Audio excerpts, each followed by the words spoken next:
ሰላም ወደዚህ ቻናል ቤተሰቦች እንደምን ቆያችሁኝ እንደምን ሰነበታችሁ። ዛሬ ደግሞ እንግዲህ ከሪሰርች እና ከሜዠርመንት ኦፍ ሄልዝ ኤንድ ዲዚዝ ወይንም ከባዮስታቲክስ እና ከኤፒዲሞሎጂ የወጡ በተጨማሪም አንድ ጥያቄ እንግዲህ ከባለፈው ቪዲዮአችን ላይ ሚስ የተደረገች እንግዲህ ከፐብሊክ ሄልዝ ወጣ ጥያቄ አለ። እንግዲህ እሱን ዛሬ እንመለከታለን። ለዚህ ቻናል አዲስ ከሆናችሁ ሰብስክራይብ በማድረግ እንግዲህ እንደዚህ የኤግዚት ኤግዛም ጥያቄዎች ብሎም ወደፊት እንግዲህ የሲኦሲ ጥያቄዎችን ስለምንለቅ ከወዲሁ እንግዲህ ሰብስክራይብ እያደረጉ ቤተሰብ ይሁኑ። ቀጥታ ወደ ጥያቄዎች። Question number 1. Research set a level of significance 19% to compute confidence interval for mean age of women at first childbirth. What would happen to the width of the confidence interval if the level of confidence increased to 95%? A. Unchanged. B. Decreased. C. Increased. D. ፕሪሳይዝ ይለናል። እንግዲህ የመጀመሪያ ልጅ የሚወልዱ እናቶች እድሜያቸው ስንት ሆኖ ነው የሚወልዱት የሚለውን ካልኩሌት አድርጎ የተጠቀመው ኮንፊደንስ ሌቨል እንግዲህ 90% ነው። 90%ን ወደ 95 ቢያደርገው ኮንፊደንስ ኢንተርቫሉ ዊድዙ ምን ይመስላል ነው የሚለን ጥያቄ። እንግዲህ እናንተ ፓውዝ አድርጋችሁ ለመመለስ ሞክሩ። ምርጫ ላይ አንቼንጅድ ይለናል። ይሄ ካንስል ታደርጋላችሁ፣ ምክንያቱም ዊድዙ ዲፔንድ የሚሆነው በኮንፊደንስ ሌቨሉ ነው። ኢንክሪዝ ካደረግን ኮንፊደንሱ ዊድዙ ላይ ቼንጅ ይኖራል።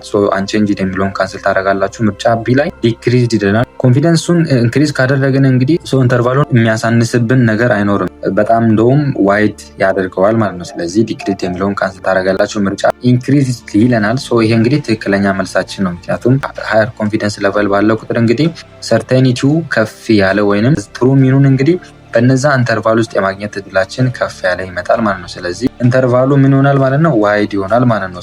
ትሩ ቫልዩን በዛ መካከል እናገኛለን። ስለዚህ መልሳችን ምርጫ ሲ ላይ ያለው ይሆናል። ምርጫ ዲ ላይ ፕሪሳይዝ ይለናል። ይቺን ካንስል ታደርጋላችሁ፣ ምክንያቱም ሃየር የሆነ ኮንፊደንስ ካለ ለስ ፕሪሳይዝ ነው የሚያደርገው እንጂ ፕሪሳይዝ አያደርገውም ማለት ነው። ስለዚህ መልሳችን ምርጫ ሲ ላይ ያለው ይሆናል ማለት ነው። ካፕቸር ለማድረግ ያክል እንግዲህ ኢሜጆች አሉ። እነዚህ ኢሜጆች እንግዲህ የሚያሳዩ ምንድን ነው? እንግዲህ የመጀመሪያው ስንት ነው? 90% ነው። ኮንፊደንስ ኢንተርቫሉ እንግዲህ 90% በሚሆንበት ጊዜ ዜድ ስኮር ዲስትሪቢዩሽኑን በምናይበት ጊዜ ከዜድ ስኮሩ 0 ወይንም ሚኑ እንግዲህ ማን ላይ 0 ነው። 90% በሚሆንበት ጊዜ እንግዲህ ቀዩን መስመር መመልከት ትችላላችሁ። ወደ ኔጌቲቭ 1.645 አካባቢ እና በፖዚቲቭ ሳይዱ ደግሞ ፕላስ 1.645 ነው። 90% በሚሆንበት ጊዜ እንግዲህ ዊድዙን መመልከት ትችላላችሁ። 95% በሚሆንበት ጊዜ እንግዲህ ከዜድ ስኮሩ በምታዩበት ጊዜ በስተግራ በኩል እንግዲህ ወደ ኔጌቲቭ 1.96 ይሆናል። በቀኝ ሳይድ ደግሞ በፖዚቲቭ ሳይዱ እንግዲህ ፕላስ 1.96 አካባቢ ይሆናል ማለት ነው። ስለዚህ ከፍ ባለ ቁጥር ምን ሆነ ይመጣል? ግራፉ ዋይድ እየሆነ ይመጣል ማለት ነው። 99 በምንመለከትበት ጊዜ ደግሞ ከዜድ ስኮሩ ወይንም ከዋና ሚኑ በስተግራ በኩል በምናይበት ጊዜ ወደ ኔጌቲቭ 2.57 አካባቢ ይመጣል። በስተቀኝ በኩል ከፖዚቲቭ ደግሞ ፕላስ 2.576 ይመጣል ማለት ነው። እነዚህ ግራፎች ምንድነው የሚያመላክቱን? እንግዲህ ኮንፊደንስ ሌቨሉን ከፍ ባደረጉን ቁጥር እንግዲህ ዊድዙ ላይ ቼንጅ ይኖራል ወይንም ኢንክሪዝ ይኖራል። እዚህ የኛ ጥያቄ ላይ እንግዲህ ከ90 ወደ 95 ከፍ ቢያደርገው ምን ይፈጠራል ነው። በቀላል ሁኔታ ማወቅ እንችላለን። ከፍ ይላል ወይንም ዊድዙ ላይ ቼንጅ ይኖራል ወይንም ኢንክሪዝ ይኖራል የሚለው እንግዲህ መልሳችን ይሆናል ማለት ነው። Question number 2. An investigator conducted term evaluation for screening program and found out that survival among screened individuals appears longer than for non-screened individuals. What type of screening bias did she introduce? A. Lead time bias. B. Recall bias. C. Length bias. Sampling. D. Voluntary bias. ኢንቨስቲጌተሯ እንግዲህ ኢቫሉዌት ያደረገች ነው። ኢቫሉዌት በሚታረግበት ጊዜ ስክሪን የተደረጉት ረጅም እድሜ ይኖራሉ፣ ግን ካልተደረጉት ሪዛልት አግኝታለች። ጥያቄም ለን እንግዲህ ምን አይነት ስክሪኒንግ ቢያዝ ነው ኢንትሮዲዩስ የሆነው ይለናል። እናንተ ፓውዝ አድርጋችሁ ለመለስ ሞክሩ። ምርጫ ዲ ላይ ቮለንተሪ ቢያዝ ይለናል። ቮለንተሪ ቢያዝ መልሳችን አይሆንም፣ ምክንያቱም ቮለንተሪ ቢያዝ የምንለው ሁለት ግሩፖች ይኖራሉ። አንደኞቹ ቮለንተሪ መጥተው የሚመረምሩ ይኖራሉ፣ አንደኞቹ ደግሞ የማይመረመሩ ይኖራሉ። መጨረሻ ላይ ኮንክሉድ በሚደረጉበት ጊዜ የተመረመሩት ላይ ብቻ በመመርኮዝ ፋይናላይዝ ያደርጋሉ ይችላል። አንድ ገጠራማ አካባቢ ላይ ለምሳሌ በነፃ መጣችሁ ደም ግፊታችሁን መለካት ትችላላችሁ በሚሉበት ጊዜ እንግዲህ ቮለንተሪ መጥተው የሚለቁ፣ ስለ ጤናቸው የሚጨነቁ፣ በጣም ስለ ጤናቸው የሚያሳስቡ ኤክሰርሳይዝ የሚያደርጉ መጥተው ሊለኩ ይችላሉ። ለጤና ብዙም ተሳትፎ የሌላቸው ወይንም እንቅስቃሴ ማያረጉ፣ በተጨማሪም ደግሞ ስለ ጤናቸው በደንብ ትኩረት የማይሰጡ ደግሞ መጥተው ቼክ አይደረጉ። መጨረሻ ላይ ኮንክሉድ በሚደረግበት ጊዜ እንግዲህ እነዚህ ሰዎች ጤናማ ናቸው በሚል ኮንክሉድ ይደረጋል። ምኖችን በመመርኮዝ ጤናማ ወይንም ጤናን ፈልገው ወይንም የራሳቸውን የጤና ሁኔታ ቼክ ለመደረግ በመጡ ሰዎች ላይ ብቻ በመመርኮዝ ማለት ነው። እነዛ ቤት የተቀመጡትን ወይንም መጥተው ያልተመረመሩትን ኮምፔር ሳያደርጉ እንግዲህ ኦንሊ ቮለንተሪ መጥተው ብቻ ቼክ በተደረጉት ላይ ብቻ በመመርኮዝ ፋይናላይዝ ያደርጋሉ። ይህ አይነት ቢያዝ እንግዲህ ቮለንተሪ ቢያዝ። የኛ ኬዝ ላይ ደግሞ ይሄ አይደለም ፕሮዲውስድ የሆነው። ስለዚህ ካንስል ታደርጋላችሁ። ምርጫ ሲ ላይ ሌንግዝ ቢያዝድ ሳምፕሊንግ አለ። ይሄ እንግዲህ አንዳንድ በሽታዎች እንግዲህ ዲቴክት ይደረጋሉ። ስሎ ፕሮግረስ የሆኑ በሽታዎች እንግዲህ ዲቴክት ይደረጋሉ። ቶሎ ብሎ ከሚገሉ በሽታዎች እንግዲህ ቶሎ ብሎ ዲቴክት ይደረጋሉ። የኛ ኬዝ ላይ ደግሞ ይሄ ነገር እየተንጸባረቀ አይደለም።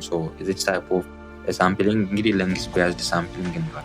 የኛ ላይ ደግሞ ይሄ አይደለም ኢንትሮዲውስ ቪዲዮ ነው። ስለዚህ ካንስል ታደርጋላችሁ። ምርጫ ቢ ላይ ሪኮል ቢያዝ ይለናል። ሪኮል ቢያዝ ምንለው እንግዲህ ኬስ ኮንትሮል ላይ የሚከሰት ቢያዝ ነው። እንግዲህ ሰዎች ከዚህ በፊት ኤክስፖዠር ካላቸው ወይም ከዚህ በፊት ያለውን ነገር ማስታወስ ሲያቅታቸው ምን አይነት ቢያዝ ይገጥማቸዋል? ሪኮል ቢያዝ ይገጥማቸዋል። የኛ ኬዝ ላይ ደግሞ ከዚህ ጋር የሚጣጣም ወይም ከዚህ ጋር የሚገናኝ አይነት አይደለም። ስለዚህ ካንስል ታደርጋላችሁ። መልሳችን ሊር ታይም ቢያዝ የምንለው ይሆናል ማለት ነው። ለምሳሌ ሁለት ካንሰር ያለባቸው ሰዎች በተለያየ ጊዜ ቼክ ቢደረጉ፣ ለምሳሌ አንደኛው 2010 ላይ ቼክ ተደርጎ ካንሰር አለብህ ቢባል፣ ሁለተኛው ደግሞ 2012 ላይ ቼክ ተደርጎ ካንሰር አለብህ ቢባል 2015 ላይ ሁለቱም ይሞታሉ። 2010 ላይ ተመርምሮ ያወቀው ሰውዬ ስንት ዓመት ኖረ ይባላል? 5 ዓመት ኖረ ይባላል። 2012 ላይ ቼክ የተደረገው ደግሞ ስንት ዓመት ኖረ ይባላል? 3 ዓመት ኖረ ይባላል ማለት ነው። መጨረሻ ላይ ምን ይደረጋል? እንግዲህ ስክሪን የተደረገው ረጅም እድሜ ኖረ ተብሎ እንግዲህ ኮንክሉድ ይደረጋል። ይህ አይነት ቢያዝ ምን ይባላል? ሊር ታይም ቢያዝ እንለዋለን። ስለዚህ እኛ ላይ ደግሞ የሆነ ያለው ያ ስለሆነ ራሳችን ምርጫ ኤ ላይ ያለው ይሆናል። Question number 3. A nurse researcher studied a hypothesis which read a frequent consumption of fruit and vegetable is protective for the occurrence of stomach cancer. He recruited 198 subjects recently diagnosed with stomach cancer and 396 subjects free of stomach cancer. All subjects were asked about their fruit and vegetable consumption during past 1 year. What is the most likely study design that researcher used? A. Ecological, B. Case control, C. cross-sectional, D. ኮርት ይለናል። እንግዲህ ሪሰርቸር ነው ፍሩት እና ቬጂተብል በየጊዜው መመገብ ከስቶማክ ካንሰር ፕሮቴክት ያደርጋል ብሎ እንግዲህ ሪሰርች እየሰራ ነው። 198 ያሉ ደግሞ እንግዲህ ስቶማክ ካንሰር አለባቸው። እንግዲህ እነዚህ ኬዙ አለባቸው ሲሆኑ 396ቱ ደግሞ እንግዲህ ስቶማክ ካንሰር የለባቸውም። እነዚህ ኮንትሮል ግሩፕ እንላቸዋል። ዋና መጠይቅ ያዘጋጀው እንግዲህ በአመት ውስጥ ቢያንስ ምን ያህል ጊዜ ፍሩትና ቬጂተብል ተመግባቸዋል ብሎ ጥያቄ እየጠየቃቸው ነው። እኛን ደግሞ የሚጠይቀን ጥያቄ ምንድን ነው? ሪሰርቸሩ እየተጠቀመ ያለው ስተዲ ዲዛይን ምን አይነት ነው ይለናል። እናንተ ፓውዝ አድርጋችሁ ለመለስ ሞክሩ። ምርጫ ላይ ኢኮሎጂካል ይለናል። ይሄ እንግዲህ አይደለም። ምክንያቱም ኢኮሎጂካል በግሩፕና በፖፑሌሽን ላይ የሚሰራ አይነት ነው። ኢንዲቪዥዋል ሌቨል ላይ አይደለም። ለምሳሌ በሁለት ሀገሮች መካከል ቢሆን አሁን ላይ የተጠቀሰው ኬዝ በሁለት ሀገሮች መካከል ቢሆን ኢኮሎጂካል ሊሆን ይችል ነበር። የተሰራ ያለው እንግዲህ ኢንዲቪዥዋል ዳታ ነው። ስለዚህ ታደርጋላችሁ። ምርጫ ሲ ላይ ክሮስ ሴክሽናል ይለናል። ክሮስ ሴክሽናል እንግዲህ ኤክስፖዠሩን እና አውትካሙን አት ሴም ታይም ሜጀር የሚያደርግልን ነው። የኛ ደግሞ ወደኋላ ተመልሶ ቼክ እያደረገ ነው። ስለዚህ አይሆንም፣ ካንሰል ታደርጋላችሁ። ምርጫ ዲ ላይ ኮርት አለ። ኮርት እንግዲህ ያለ በሽታ ነው የሚጀምረው ወይም በሽታ ሳይኖርባቸው ወደፊት ይህ አይነት በሽታ ዴቨሎፕ ያደረጋሉ ብሎ እንግዲህ ፎሎ የሚደረጉበት ወይ ነው ኮርት ስቴጅ የምንለው። ስለዚህ ኬዛችን ላይ ደግሞ ኦልሬዲ ወደ 198ቱ እንግዲህ ስቶማክ ካንሰር ዴቨሎፕ አድርጓል። ስለዚህ ኮርት አይሆንም፣ ካንሰል ታደርጋላችሁ። መልሳችን እንግዲህ ኬዝ ኮንትሮል ነው። ኬዝ ኮንትሮል እንግዲህ የሚጀምረው እንግዲህ ከዲዚዝ ስታተሱ ነው ወይም ኬዝ እና ቅድም ላይ ጋር ያለው ኮንትሮል አለ። ወደ 198ቱ ያለባቸው ሲሆን 396ቱ ደግሞ እንግዲህ ኮንትሮል ግሩፕ ናቸው።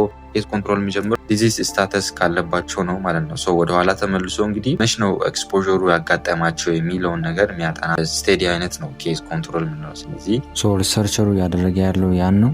መልሳችን እንግዲህ ምርጫ ቢ ላይ ያለው ይሆናል ማለት ነው። After attending a wedding ceremony, many people showed sign of sudden onset of vomiting, watery diarrhea, fever, and abdominal cramp. Within a short period of time, the people who experienced those signs were taken to a nearby hospital to get emergency medical treatment and diagnosis of all the people who was food intoxication. What is the most likely type of outbreak in this scenario? A. Point common source epidemic, B. propagative or progressive epidemic, C. intermittent common source, D. continuous common source epidemic.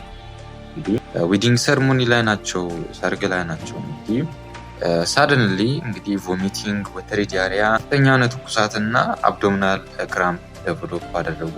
ምልክቶቹ የጀመሩት አፍተር ሾርት ፔሪድ ኦፍ ታይም ነው።